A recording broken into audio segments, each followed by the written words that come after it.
Assalomu alaykum azizlarim, yaxshimisizlar? Tuzimizda charcham yuribsizlarmi?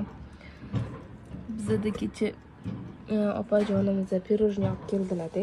Shokoladli, shunaqa mazasi zo'r, mana biskviti ham rosa yumshoqqina mana. Bu kecha olib kelingan, xolodilnikka qo'yilmagan, ichlarida mana kremlar oqib tushyapti. O'zi cho'mli rang, lekin videoda ochroq ko'rinyapti. Mana shu pirojnoyimizni mana shu kechanada mana izyan turibdi. Endi yarmini yeb bo'ldi, rosa to'yimli. Mazasi ham juda ham zo'r ekan.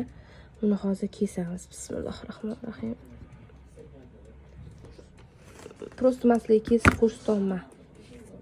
Mana yumshoq, juda ham mягкий anaqa.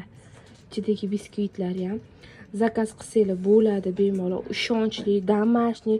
Bular endi boshlayotganlar qilib, endi boshlayotganlar deganda qanaqa? Biznesni endi boshlayotganlar. O'zi anchadan beri qilib turadilar.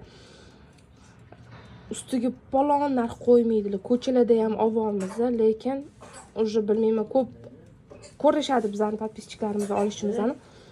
Уже aynigan ko'p joylarda. Уже faqat mana shunaqa домашний zakaz qiladigan bo'lib ketyapmiz oxirgi payt. Bu yerda anaqa Millennium, bilasizlar, u eng anaqa halol shokolad hisoblanadi. O'shandan oralariga qo'shib, o'shandan ishlatadilar. Maslahatdan bitta zakaz qilib ko'ringlar. Shu katta, juda mehmonga borishgan rosa bakati kuni, rosa katta bu. 2,5 qarshli pirojnoy. Kichkina listda qilinmaydi, katta listda qilinadi. 350 ming narxi.